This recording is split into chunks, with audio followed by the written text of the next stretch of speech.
ആ ഹലോ അമ്മേ. അതെ, സംഭവം എന്താണെന്ന് വെച്ചാലേ ഈ റിപ്പറിൻ്റെ പ്രശ്നം ഇങ്ങനെ നടക്കുന്നുണ്ട്. ഇവന്മാരൊക്കെ പേടിച്ചിരിക്കുക. അതുകൊണ്ട് അവന്മാർ എന്നോട് ഇന്ന് വരണ്ടെന്നാണ് പറയുന്നത്. അതുകൊണ്ട് ഞാനൊരു കാര്യം ചെയ്യാം.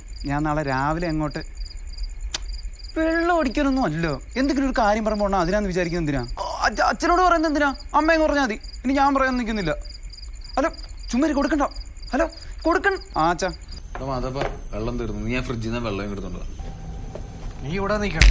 ആടാ പിണങ്ങിക്കല്ലേ, ഇത് സാധനം തീരാൻ പോവാട്ടാ. നീ ഇങ്ങനെ പിണങ്ങി മാറിയുന്ന എങ്ങനെടാ? എന്ത് ചെയ്യണടാ? ഞാനിങ്ങനെ പേടിയില്ലാത്തവനായി പോയല്ലേ. നീ വെറുതെ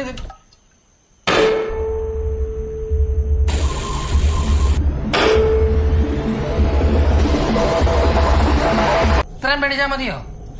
മതിയോ? ഒന്ന് നിനക്ക് എന്നെ പേടിപ്പിക്കാണ്ടൊരു സ്വസ്ഥതയില്ലല്ലേ? എന്റെ പൊന്നോ, ആ ഗ്യാപ്പിലിരുന്നെങ്കിൽ ഫുൾ സെറ്റപ്പായിട്ട് വന്നേക്ക അല്ലേ? വന്നേ എടാ, അവന്മാരോട് കാണട്ടെ. അതിന്റെ ഒന്ന് വന്നേ, ബലം പിടിക്കല്ലേ, വാന്ന്. എന്റെ കുട്ടികളെയൊക്കെ ഞാൻ മാറ്റി തരട്ടാ.